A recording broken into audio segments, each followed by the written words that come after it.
Ooh. Oh, wow. Is that too bright? No, I think it's just bright enough, actually. Okay.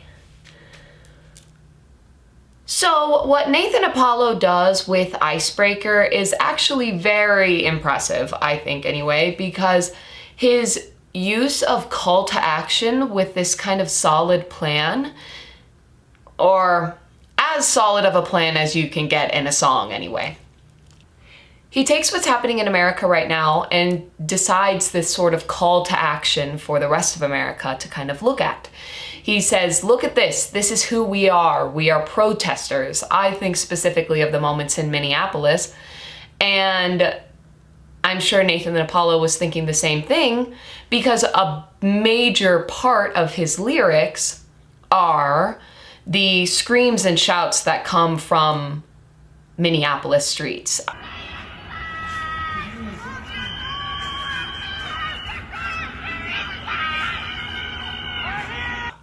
I'm not sure if you're familiar, but there was a kind of clip going around that I saw, at least on my social medias, of a view of the Minneapolis skyline, but then all you could hear was honking horns, people shouting and yelling that ICE was here, ICE is coming. And one thing that Nathan Apollo does is he uses this clip of the Minneapolis shouting that ICE is coming as a sort of inspiration for this song, or at least that was the message that I got from it. That moment where Nathan Apollo brings in the Minneapolis shouts and cries with the ICE warning about ICE agents is why I kind of wanted to bring Nathan Apollo into this conversation. This kind of community-oriented lens that we see Nathan Apollo create this song through, which, in case I haven't mentioned it, this song is very outside of Nathan Apollo's genre. And it's somewhat odd for him to be creating such a political take when generally his genre is fantasy and mythical worlds, or video game voice acting, or writing for those types of genres, where, as you can see in the picture behind me, this is the song that I'm talking about, but the picture that represents Nathan Apollo is a fantastical picture. So I want to point out that, and this moment of priority that we kind of see from Nathan Apollo in like a moment of stress. And I didn't see how he reacted personally. Genuinely, I know Nathan Apollo only based on his music. But to see such a direct and imminent response come out from an artist, it only feels like the artist genuinely cares about the subject when something like that sort of happens. And I think that we can feel that through Apollo's music. So I wanted to bring Nathan Apollo into the conversation with George Oppen.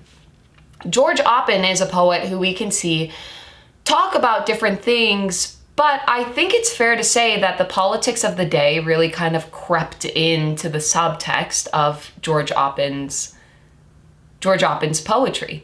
Often things like class or race or sex bring major questions into Oppen's poetry. And I really believe that community and justice was something that Oppen cared about. And so I want to bring specifically to note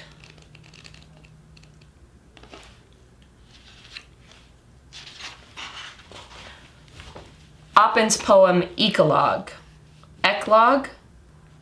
The men talking near the room center, they have said, more than they have intended, pinpointing in the uproar of the living room. An assault on the quiet continent, beyond the window, flesh and rock and hunger. Loose in the night sky, hardened into soil, tilting of itself to the sun once more, small, vegetative leaves and stems taking place. Outside, oh, small ones, to be born. I bring in this work because of the title. The word, I don't think I can say it, I'll put it in here, but the word itself means passage selected from longer work, semicolon, short poem. So I bring this poem into the conversation because I think, in a way, that is how Nathan Apollo is kind of treating this sort of song. Or that's how I'm treating Nathan Apollo's song, is a shorter piece of a longer problem. And I think here, too, Oppen recognizes the political necessity that his poems kind of have. He recognizes the political necessity within art. I mean, here I see an assault on the quiet continent. I don't know what the quiet continent is, but in the context of the men talking near the room's center, they have said more than they had intended. An assault on the quiet continent. It puts into perspective for me these kind of moments that may have been happening in smaller America at the time. Here I want to relate something that George Oppen is doing to both Nathan Apollo and to Jesse Wells. George Oppen uses this everyday sort of language in order to impart these sort of massive things that are kind of going on. I read whole cities and towns being razed, or maybe we call it today gentrification, or child brides I might have read, or all these different takes on innocence and the ways that it is taken from people. Something that I think that Jesse Wells and George Oppen do that Nathan Apollo does not do is I think that George Oppen and Jesse Wells both have massive trust in their audience to understand the things that they're talking about. Now, Nathan Apollo kind of does this to an extent, specifically with the lines, "Hold up, you can't ask if ICE is merited, because every person ICE kills is a terrorist." Or that's the case if you ask Christie. The only other instance I can think of is the line, "That's not a murder, what is the context?" These two spots are the spots where Nathan Apollo calls the reader to remember something that has happened recently.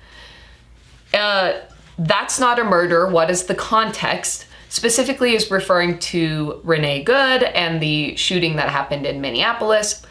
And I believe what is the context is referring to the different sort of justifications that came out about the topic, where different body angles and camera footages were sort of used to justify this murder that happened. And then the second part here is both a calling out and a moment of dissonance for the for the listener to remember. Nathan Apollo is asking listeners to remember, you can't ask if ICE is merited, which I think is something that Nathan Apollo should point out to more people, which he's trying to do. But I think any reasonable person who asks, should I say this? I think any reasonable person can ask if ICE is merited, and because Kristi Noem immediately contradicts everything that comes out, and that's all on Nathan Apollo for now. I'm sure he'll come back up.